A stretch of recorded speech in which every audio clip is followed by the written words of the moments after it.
Tipping etiquette. Master the unspoken language of gratitude. Hello everyone, and welcome back to our English language learning series. Today we're going to talk about something that isn't strictly language related, but is a very important part of culture when dealing with food and dining in English-speaking countries: tipping etiquette. This lesson will help you navigate through situations where tipping comes into play. Tipping is the act of giving a small amount of money to someone, usually in a service role, as a way of expressing gratitude for their service. In many English-speaking countries, tipping is customary in a variety of situations, most commonly in restaurants, cafes, and bars. Other places where tips might be expected include taxis, hair salons, and hotels. It's important to understand when and how much to tip to show appreciation appropriately without causing any confusion or embarrassment. In many English-speaking countries, particularly in the United States and Canada, it's customary to tip in many service situations. Most commonly, you should tip in restaurants, cafes, and bars when you are served by a waiter or waitress.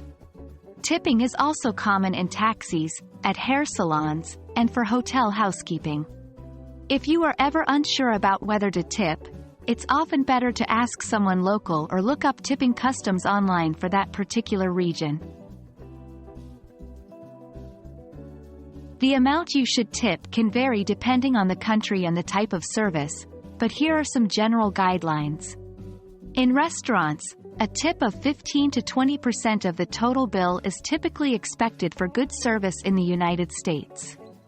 In the United Kingdom and Australia, a service charge is often included in the bill, but a small additional tip of 10% is appreciated for excellent service.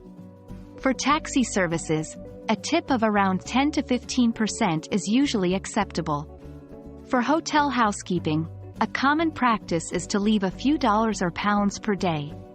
These are just general guidelines, and tipping practices can vary widely. When it comes to tipping, there are a few important points to remember. First, it's generally best to leave the tip in cash, even if you are paying for the service with a credit or debit card. Second, if you are dining in a group and the service was good, it's common to split the tip equally among all members of the group.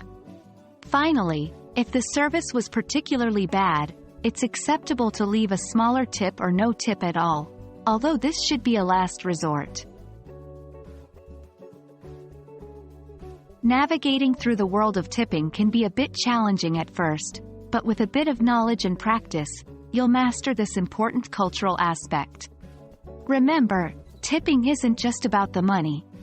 It's about showing appreciation and respect for the service you've received. When in doubt, always err on the side of generosity.